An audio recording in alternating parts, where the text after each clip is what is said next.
My name is Rachelle Smith, certified personal fitness trainer, professional speaker, and author. Last time, highlighted the importance of marketing to leadership teams because it's just so important that fitness facility leaderships, that matter if you're a gym, yoga studio, spinning studio, community, private, any type of facility needs to work on their marketing because without marketing, you won't have members, and members are so important. This time, I actually wanted to focus on a topic that is so important, and I actually waited. I'm actually here at home at Bel Air Fitness here in Louisiana, my home gym. So delighted to be back, my birthday week here in September.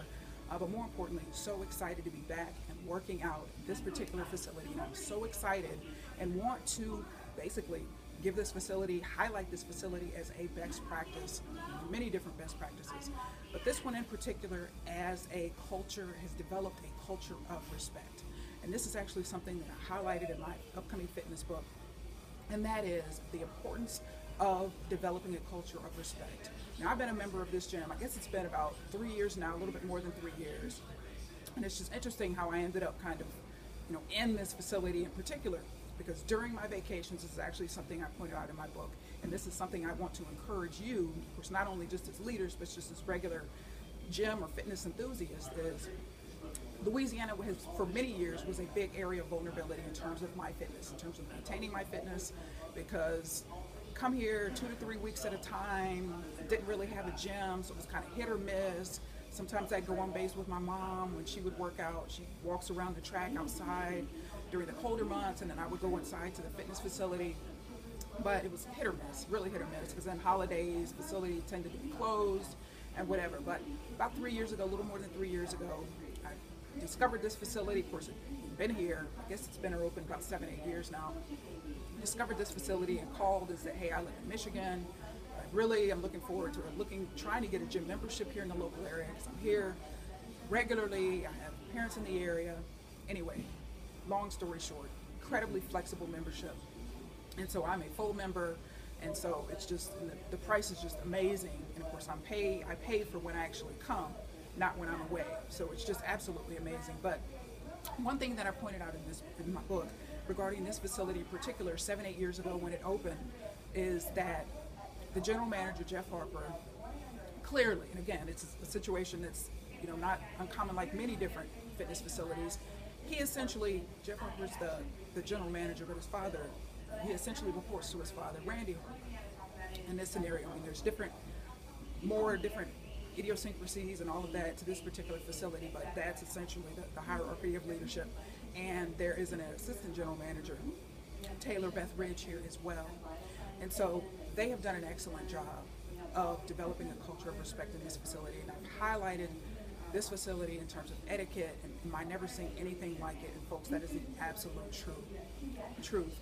And I could get into a whole conversation on etiquette and how you should behave in a gym and this and that, but there's so many different rules and whatever. I don't want to get into that. But I think the greater issue is the leadership issue of developing a culture of respect from the outset. Don't wait. It's more challenging, obviously. You've been in business 20 years to all of a sudden develop a culture of respect within your facility, but it can happen. But I think something this facility did from the outset is say, okay, this is what we want to do. This is what our facility, actually the general manager that I mentioned, Jeff Harper, has a undergraduate degree in exercise science from actually my undergraduate alma mater here in Louisiana. He's younger than I am, graduated years after me, but also has 2 master's degrees. And I think that makes a big difference. It's almost unheard of in the fitness realm. But I think it goes to show, for someone to I actually have 2 master's degrees, but of course none of them are in the fitness arena. But I think that it says a lot about a person who does that. It tells you a lot. The person is driven to succeed and just very driven. And so I think that is a unique situation in terms of his leadership being that highly credentialed. He oversaw, of course he and his father, but he having the degree in exercise science, oversaw the development and the building of this facility. So it was created and designed with all of that in mind. Just the layout is just impeccable, 50,000 square feet. 2 levels with a basketball court, and the assistant manager has an undergraduate degree in exercise science as well. And I think with facilities, particularly if we're talking about franchise situations, yes, there's going to be family, there's going to be that dynamic, and yes, I understand the need to trust relatives and family and all of that. easier to trust perhaps than outsiders. But I think something in this situation, like I said, where you've got a son essentially reporting to the father, and of course there are other folks in leadership roles to provide checks and balances. But what they did, number one, he's highly credentialed, so I know his thinking possibly was, and is and should be, his credentials are so strong that no one could ever look at him and say, well, you're the general manager because you're father, you know. And also the assistant general manager has that degree in exercise science. I think another thing from a leadership perspective is very smart is, yes, family's wonderful, yes, family's great, but also, and I'll advocate this for all types of businesses, and corporations are very good about assuring this type of thing, where you've got an assistant general manager, very strong, is a trainer for 15 years, has been a trainer for 15 years, also with that degree in exercise science, very strong. So they've got a very strong outsider on their leadership team. And so I think that is something in terms of her ability to provide perspective, but also expertise, but also that managerial leadership check and balance that is so, so, so important, because otherwise it's easier to get tunnel vision in those scenarios. So from a leadership perspective, develop a culture of respect. I mean, yes, they've got the rules posted here in a couple of places. There's probably about 20 different rules on there, but I could probably walk around this facility at any time and ask someone, can you tell me what rules are on that board? And I'm very confident that anyone will be able to tell me what the rules are. I've never seen anything like it, but as I alluded to in a marketing episode, I think it's a part of it. Part of what the experience here is in terms of etiquette is they target the right people. Remember, I said they don't market, all right? The gym has a lot of respect among the media, among other entities in the area, and so they don't have to spend money on marketing, because they're getting all of this free advertising, free promotion from the media and other places, because again, the leadership team is so strong. And so they don't market, but they also give discounts to law enforcement, military, teachers, firefighters. And so inherently in those populations, you're going to have more of a conformist, rules following type of dynamic. So I think that explains a lot of what goes on, but more importantly, the leadership, all right? I have a tremendous amount of respect for the leadership and the leadership team and what they do here. And I would argue, yeah, all the people, yeah, we can follow the rules, yeah, the rules are posted. But once you have a culture of respect, people know not only how to treat each other, but also how to treat your facility, all right, in terms of wiping down equipment, taking care of equipment, and not dropping weights on the floor, and things like that. So if you walk around your own gym that you may own, you may be the general manager, whether it be a franchise, private, if you're seeing cracked mirrors and things like that over there in your weightlifting stations, your Olympic powerlifting stations, things like that, because folks are dropping the weights, that's letting you know that people don't respect your facility. And it's up to you to create, even if you haven't done so already, even if you're years behind the curve and not developing a culture of respect from the outset. But it all, I mean, this isn't going to happen without any accountability. It's accountability that's required in order for any of this to take place.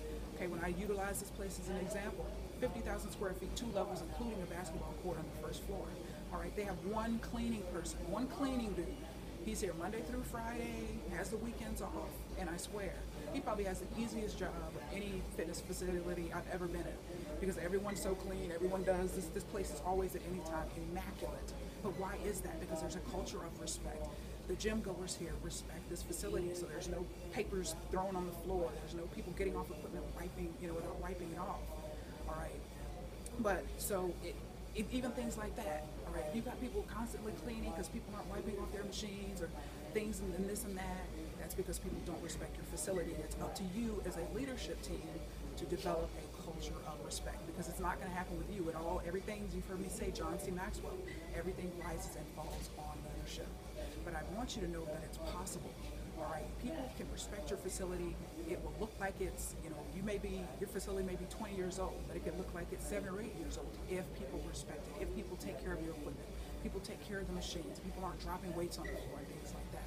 But it all stems with you, because if you can't hold people accountable, trust me, people will do and get away with whatever you allow them to.